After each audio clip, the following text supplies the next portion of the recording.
Welcome to The Explainer. Today, we're doing something a little bit different. We're completely setting aside all the wellness hype, the internet rumors, the whole shebang. Instead, we're looking purely at the sleek, silent physics of indoor grounding mats. We're going to treat the human body and the Earth exactly as they behave in the realm of strict physics, as two electrical circuits. Our goal today is to really demystify electrical continuity and understand the exact engineering that connects our biology right back to the planet's surface. Okay, let's jump right into our agenda. We'll be covering first, the biophysics of Earth. Second, environmental electrical hygiene. Third, deconstructing the mat. Fourth, the grounding port pathway. And finally, achieving voltage equalization. Starting off with Section 1, the biophysics of Earth, and looking at the planet as a zero-volt reference. So this whole concept we're exploring today, it completely hinges on one core law of electrostatics, equipotentiality. Basically, this is the state where two conductive objects reach the exact same electrical potential through a really rapid transfer of charge. Think about it.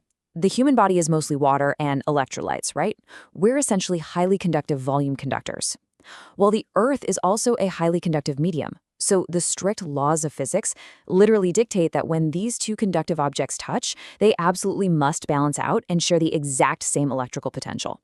Which brings us to this fundamental biophysical reality. The Earth serves as a zero-volt reference, or a sink, that completely stabilizes any system connected to it. The Earth's surface is just this massive, limitless reservoir of free negatively charged electrons. So when you connect a conductive body to it, the planet acts like a giant planetary grounding wire. It just absorbs the excess charge and brings the connected object, which in this case is you, right down to its baseline zero-volt state. Moving on to Section 2, environmental electrical hygiene, and what we call the insulation problem.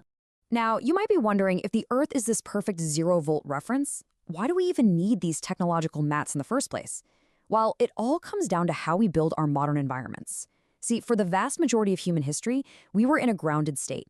We walked barefoot, slept on conductive animal skins, and were constantly in direct contact with that zero-volt reference, which naturally stabilized our internal voltage.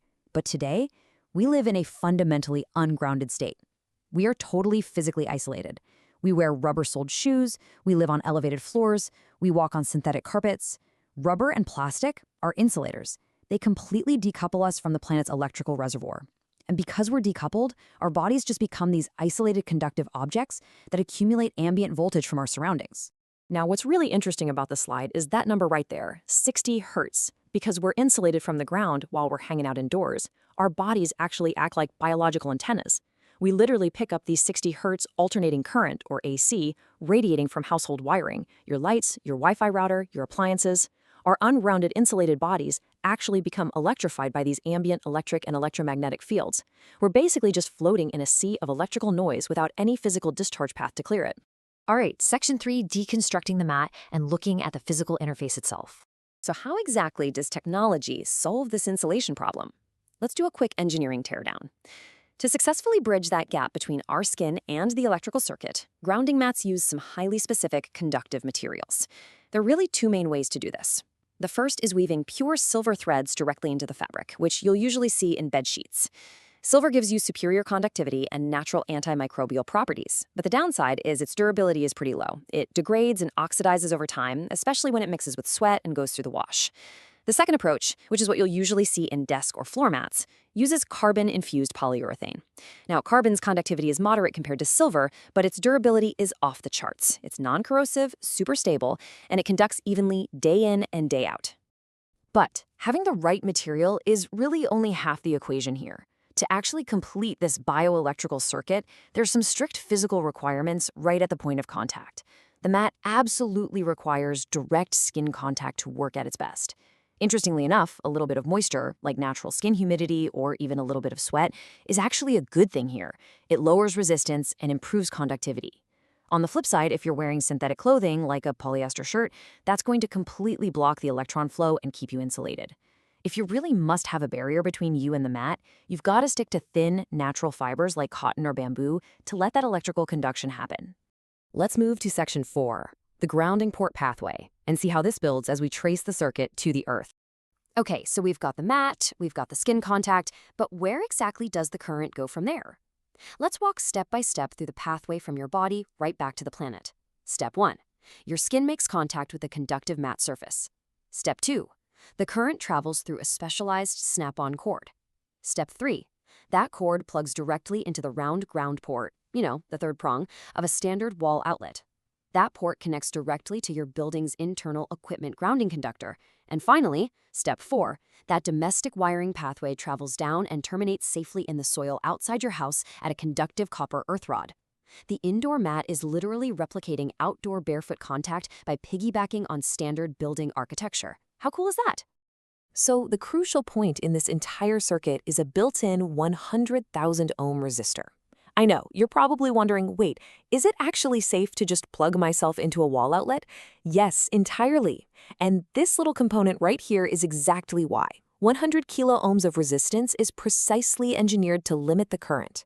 It makes it virtually impossible to receive an electrical shock, even in the crazy unlikely event of a power surge or touching a live wire.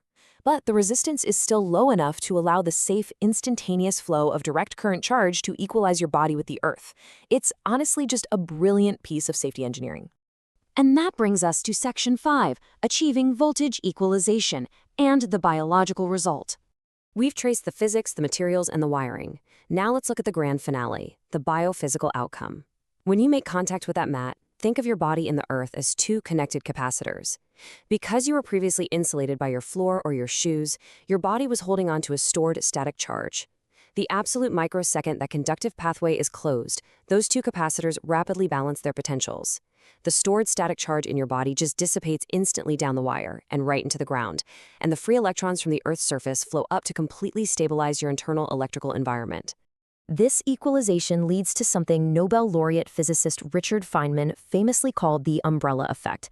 It's basically the phenomenon where the Earth's potential acts as a working agent that cancels, reduces, or literally pushes away ambient electric fields from a grounded body. When you're connected to the Earth via the mat, you actually become an extension of the planet's gigantic electric system. The Earth's massive negative charge acts exactly like an umbrella, shielding your conductive body from all that ambient 60 Hz frequency noise we talked about earlier. And this chart brilliantly illustrates exactly what Feynman was talking about. An ungrounded body sitting indoors can easily carry an induced ambient voltage of 3.50 volts or higher, just from sitting near a lamp or a computer. But the absolute second electrical continuity is established, that voltage plummets to essentially zero, 0.01 volts. It basically flatlines. The electrical noise is instantly wiped out and equipotentiality with the Earth is fully achieved. Which leaves us with a pretty fascinating question to ponder. We've proven the strict physics today, right? We know for sure that our modern insulated environments create this state of electrical isolation from the planet. So as we look ahead, how might the architecture of our future indoor spaces passively integrate electrical continuity with the Earth? Imagine floors, desks, or furniture that are just inherently designed to keep us electrically grounded, completely removing the need for a separate plug-in mat altogether. It's a really profound thought about the future of environmental hygiene and how we design our buildings. Thank you so much for joining me on this explainer, and keep questioning the physical forces at work around you.